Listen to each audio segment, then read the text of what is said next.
इस बीजेपी के साथ भी करना है। इन्होंने हमारा परिवार पढ़ा है, इनके हम पार्टी पाड़ेंगे। इनका कैंडिडेट बिठा दिया, नहीं बिठा दिया, अभी और बिठाएंगे। पैम ना राखियो, आने सारा ने बिठावांगा। कांग्रेस वाला जगह बी टीम कौन करे, बहुत पाड़ के ले आएगा कैंडिडेट। बी टीम को लेकर काफ़ी सवाल उठे हैं, जैसे भूपेंद्र सिंह हुड्डा के लोग कहते हैं कि इनेलो बी टीम है बीजेपी की, और इनेलो भी भूपेंद्र सिंह हुड्डा को बी टीम बताता रहा है। लेकिन अब गोपाल कांडा का एक बयान आया था, एक इंटरव्यू उन्होंने दिया चैनल पर, कि वो कहते हैं कि हमारा गठबंधन है और हम बीजेपी के साथ जाएंगे। तो इनेलो इस पर क्या स्पष्टीकरण देते हैं? देखिए जी, पुराने हिसाब से अगर मुख्यमंत्री होता है तो सबसे ज़्यादा फायदा हरियाणा के किसान को है। मैं आपको एक छोटा सा उदाहरण दे देता हूँ। हाँ जी। यहाँ पर हमारे पन्नीवाड़ा मोटा में चौधरी ओम प्रकाश चौटाला जी ने शुगर मिल लगाई थी। 24 घंटे तो हमें पानी मिला करता, ऊपर से शुगर मिल लगाई थी। हमारा किसान इतना खुशहाल हो चुका था कि हम गन्ना लगा सकते थे। गन्ने के अंदर कितनी कमाई होती है किसान की, आपको भी पता है। जब मुख्यमंत्री भूपेंद्र सिंह हुड्डा बना तो सबसे पहले इन्होंने क्या करा, इस शुगर मिल को बंद करने का काम करा। अब आप मेरे को बताएं, ये किस तरह की सरकार होती है जो लोगों का नुकसान करे। सरकार का काम होता है लोगों का फायदा करना। क्यों भाई कि नहीं है, हमारी पीढ़ियां मिली है कि धन मारण खातर, और कोई को नहीं। आज आगे की पीढ़ियों का नाश कर दिया इस सरकार ने।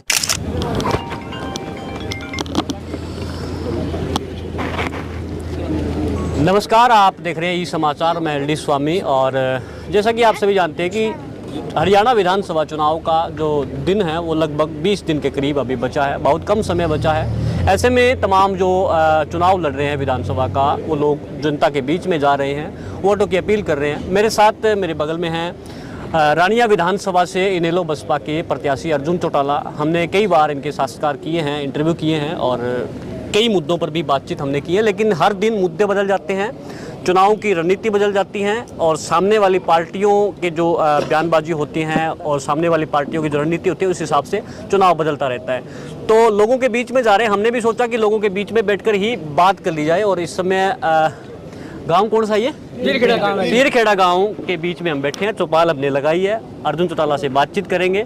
कैसा चल रहा है चुनाव प्रचार? 20 दिन बचा है, बड़ी भागदौड़ है, मेहनत का काम है। देखिए जी, हमारी तैयारी आज से नहीं, हमारी तैयारी तो 5 साल से है। 5 साल से हमारा 5 साल से हमारा कार्यकर्ता इस बात के इंतजार में बैठा हुआ है कि परिवार का कोई सदस्य आए, कि परिवार का सदस्य यहाँ से चुनाव लड़े। और जिस प्रकार से पहले चौधरी अभय सिंह जी, चौटाला साहब, बड़े चोई साहब यहाँ से चुनाव लड़ते थे, उस प्रकार से दोबारा चुनाव लड़के दोबारा आगे बढ़ने का काम करें। सबका आशीर्वाद मेरे को मिला। ये 5 साल का इंतजार भी खत्म हुआ, तैयारी हमारी पूरी है, और अब की बार विजयी का परचम सबसे बड़ा इंडियन नेशनल लोकदल व बीएसपी का यहाँ लहराएगा।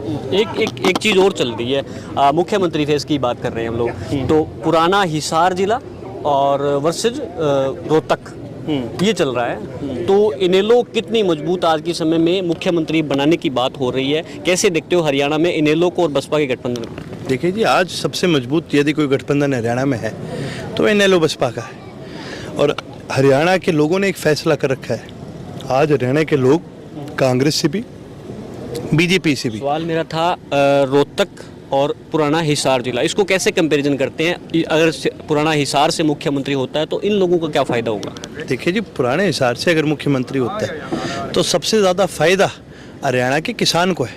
मैं आपको एक छोटा सा उदाहरण दे देता हूँ। हाँ जी। यहाँ पर हमारे पन्नीवाड़ा मोटा में चौधरी ओम प्रकाश चौटाला जी ने शुगर मिल लगाई थी। 24 घंटे तो हमें पानी मिला करता, ऊपर से शुगर मिल लगाई थी। हमारा किसान इतना खुशहाल हो चुका था कि हम गन्ना लगा सकते थे।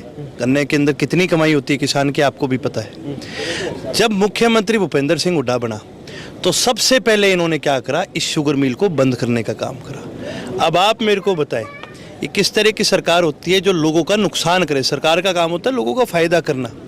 लेकिन ये ऐसी सरकार है कांग्रेस की जिसने इस इलाके के किसान को कमज़ोर करने का काम करा, सिर्फ इस बात पर कि भी वो खासकर भूपेंद्र सिंह हुड्डा इस बात से जलते थे कि भी चौटाला साहब मुख्यमंत्री कैसे बन गए। तो अगर चौटाला का वो राज, चौटाला गांव का वो राज हरियाणा में स्थापित होता है तो इन लोगों को क्या खास असूलियतें मिलेंगी? देखिए जी, खास सबसे मेन चीज़ तो आज हमारे इलाके में एक बहुत बड़ी कमी जो है वो पानी की है। नहरी पानी के अंदर पहले जहाँ नहरों के अंदर पूरा पानी चलता था वो घटता जा रहा है। नहरों की सफाई नहीं होती, नालों की सफाई नहीं होती। आज जहाँ 100% सिंचाई नहरी पानी की होनी चाहिए थी, आज वो 50% पर भी नहीं रहा।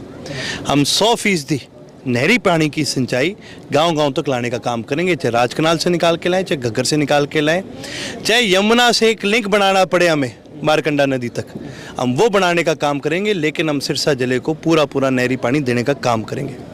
जहाँ ये करेंगे उसके साथ साथ आज एक बहुत बड़ी कमी हमारे इलाके में चिकित्सा की है। मैं हर बार ये बात कहता हूँ, आज जी लोग मुद्दों की बात करते हैं, कोई कहीं की बात करता है, कोई कहीं की बात करते हैं, लेकिन आज के दिन सबसे बड़ा मुद्दा है बीमारी।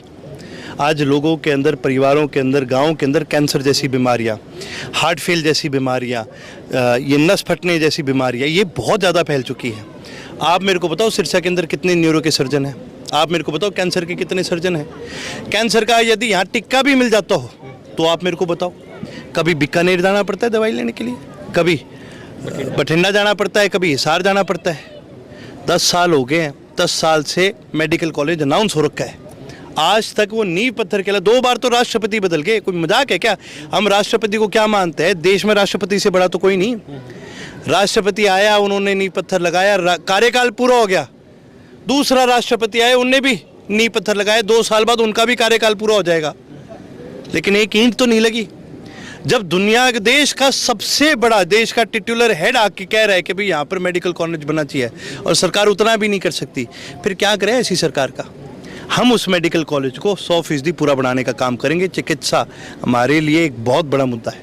वहीं साथ में चिकित्सा, आज के दिन रानी आप शहर चले जाओ, वार्ड नंबर 7-8 में आप एक बार जाके देखो, रोज़ किसी ना किसी युवक की मृत्यु हो रही है क्योंकि वो आदी बन चुके हैं। पुलिस को फ़ोन करो, पुलिस आती है, उठाती है, अरगाम की फिरनी पर जाके छोड़ के अपना आगे निकल जाती है। क्यों भाई? हमारी पीढ़ियाँ मिली है क्या थान मारण खातर? और कोई को नहीं। आज आगे की पीढ़ियों का नाश कर दिया इस सरकार ने। हम इस चीज़ को बंद करने का काम करेंगे। मुद्दे अनेक हैं, लेकिन काम करने वाला चाहिए, और वो काम करने की नीयत केवल और केवल चौधरी अभय सिंह चौटाला में है। एक चीज़ और, बी टीम को लेकर काफ़ी सवाल उठे हैं। जैसे भूपेंद्र सिंह हुड्डा के लोग कहते हैं कि इनेलो बी टीम है बीजेपी की, और इनेलो भी भूपेंद्र सिंह हुड्डा को बी टीम बताता रहा है। लेकिन अब गोपाल कांडा का एक बयान आया था, एक इंटरव्यू उन्होंने दिया चैनल पर, कि कहते हैं कि हमारा गठबंधन है और हम बीजेपी के साथ जाएंगे। तो इनेलो इस पर क्या स्पष्टीकरण देती है? देखिए जी, भूपेंद्र सिंह हुड्डा मंच पर बैठे थे और उनके मुंह से निकल गया था बीजेपी का राज बनेगा, फिर बन गई वो बीजेपी की बी टीम। अमीर चंद चावला मंच पर बैठे थे, उन्होंने नारा लगाया चौधरी ओम प्रकाश चौटाला जिंदाबाद, तो फिर क्या वो हमारी पार्टी में आ गए? ठीक है, दुष्यंत कहीं बैठा था, वोट मांग रहा था, कह रही के बारे नेलो ने वोट दियो, तो क्या आपनों बन गया? कल बलवान दौलतपुरी भी मांग रहा था ना चश्मे के निशान पर। यार मुंह से तो किसी के कुछ निकल जाता है, कोई पुराना कहीं रहा और कहीं और रहा हो, ये कोई बड़ी बात नहीं है। लेकिन मैं एक चीज़ बता देता हूँ, आज हमने हिसाब चुकता करना है इन दोनों पार्टियों के साथ, इस बीजेपी के साथ भी करना है। इन्होंने हमारा परिवार पढ़ा है, इनके हम पार्टी पाड़ेंगे। इनका कैंडिडेट बिठा दिया, नहीं बिठा दिया, अभी और बिठाएंगे। पैम ना राखियो, आने सारा ने बिठावांगा। कांग्रेस वाला जगह बी टीम कौन करे? बहुत पाड़ के ले आएगा कैंडिडेट।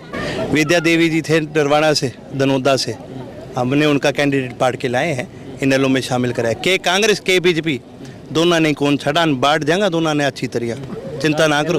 कांग्रेस को नेता ले लिया भाई, तो मैं कहूँ मैं कि नहीं कौन छोड़ांगा आपकी बार, एन दोनों ने बढ़िया सुनी तिरिया बांट के छोड़ांगा, चिंता ना करो। मैं बदलो लेनो आंखसा के हिसाब चुक तो करना, बड़ो लंबो पुरानो है। चौधरी साहब कहते हैं कि मेरा यहाँ रानिया में तो आपके खिलाफ लड़ ही रहे हैं, इसके अलावा आसपास की तमाम विधानसभाओं में भी वो इनेलो के खिलाफ लॉबिंग कर रहे हैं, चाहे वहाँ इलाहाबाद में भरत सिंह बेनीवाल के लिए अपील की हो और डवाली में आपके भाई के लिए वो कर रहे हैं, दिग्विजय के लिए। देखिए जी, दादाजी का अगर आखिरी चुनाव है तो इसका मतलब आगे तो उन्होंने आना ही नहीं है, फिर यानी हथियार गेर दिए, फिर फायदों के बंग्स आगे जान खातर। मैं 30 साल का हूँ, मेरा तो पहला है, मैं तो 30 साल और करनी है। मैं तो आपके माध्यम से युवा को ये कहूँगा, भाई आप किसके साथ जाना पसंद करोगे? जिसने 5 साल राजनीति करनी है या जिसने 30 साल राजनीति करनी है? मेरे साथ जुड़ेंगे। आज इस प्रदेश का युवा भी जुड़ेगा, रानिया का भी युवा मेरे साथ जुड़ेगा। रही बात उनके इलाहाबाद जाने की, डबवाली जाने की, तो आज अब रानिया में तो देखो जी उनका ग्राउंड बचा नहीं है, तो वो प्रयास करेंगे कहीं मैं इधर उधर और चले जाऊँ। यहाँ तो फिर जब कार्यक्रम में लोग ही को नहीं, फिर क्या करे? ना उनके इलाहाबाद जाने से फ़र्क पड़ता है, ना उनके डबवाली जाने से फ़र्क पड़ता है, ना उनके सिरसा जाने से फ़र्क पड़ता है, और ना ही रानिया आने से उनका फ़र्क पड़ेगा, ना ही कालांवाली जाने से फ़र्क पड़ेगा। आज लोगों ने उनकी राजनीति देख रखी है और एक बड़ी अच्छी राजनीति करी है, उन्होंने बड़ी गंदी राजनीति करी है। इसी पीरखेड़ा गांव में हम बैठे हैं, हमारा एक कार्यकर्ता साथी है पुराना, बेचारे के घर बिजली के छापे मरा दिए। गरीब आदमी था, उसके कोई 12,000 आमदनी होगी, उन्हीं के घर में काम करता था और बिजली का छापा उसी के मरा दिया। ऐसी राजनीति करी है चौधरी रणजीत सिंह जी ने। हमारी सरपंच होया करते थे कई, उनका पति बिजली बोर्ड में लगा था, बेचारे की मैं बात बदली कर दी और क्या बोला, मेरे घर चाय कराओ नहीं तो मैं बदली नहीं होने दूंगा, वापस नहीं आने दूंगा। क्या इस तरह की राजनीति का हम समर्थन करेंगे? हम बिल्कुल नहीं करेंगे और इसी वजह से आज उनको खामियाजा भरना पड़ रहा है। 20 साल से सिरसा जिला इनेलो के राज का इंतजार कर रहा है। 2019 में डाउनफॉल गया, पार्टी टूटी, अब फिर आवाज़ उठी है। अभय सिंह जी हर मंच पे कहते हैं कि आपकी अपनी सरकार बना लो, तो बकिया बनेगी, गठबंधन होगा या फिर क्या, मतलब थोड़ा समझा दोगे? बड़ी स्पष्ट सी चीज़ है, जिसको आना होगा ना अपने आप हमारे पास आएगा, हम किसी के द्वार पर चल के नहीं जाएंगे। चौधरी अभय सिंह जी 100% इस प्रदेश के अंदर राज बनाने का काम करेंगे, मुख्यमंत्री बनेंगे। जब राज बना दिया तो मुख्यमंत्री भी आप ही हैं, और कौन है? आपनो राज होगा और अपना मुख्यमंत्री होगा सिरसा का। आ मेरू लिख के ले लो। ठीक, धन्यवाद। धन्यवाद। तो अभी हम पब्लिक चौपाल में बैठकर जो है वो बातचीत कर रहे थे और उन तमाम मुद्दों पर हमने बातचीत की, और इससे पहले इन मुद्दों को हमने नहीं छेड़ा क्योंकि अब चुनाव जो है वो बिल्कुल गर्म हो चुका है और अब तमाम तरह की जो रणनीतियां हैं वो विपक्ष भी लगा रहा है। इनेलो पार्टी का यहाँ अगर बात करें तो पीरखेड़ा गांव में जो है ट्रैक्टरों के साथ और युवाओं ने जो है बाइक के साथ अपने प्रत्याशी, अपने अजीज अर्जुन चौटाला का जो है वो यहाँ पर स्वागत किया है। हमने बातचीत की, बड़ी शानदार बातचीत रही। वीडियो को देख सीधे शेयर कर दीजिए। धन्यवाद।